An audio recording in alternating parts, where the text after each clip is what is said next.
Dead On with Randy Ulmer.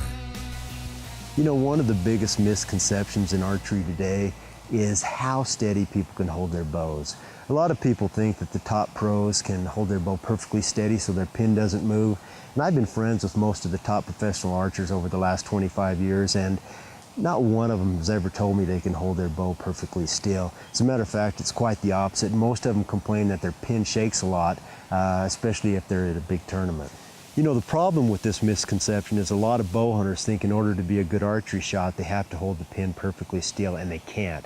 And it causes a lot of frustration and a lot of anxiety. And what tends to happen is, because they can't hold their pin perfectly still, they try to time the shot, so whereas the pin goes by the spot, they yank the trigger, and that's a really bad habit to get into. Now, if you're shooting your release aid the right way, it ought to be a surprise when it goes off. You don't have to time it.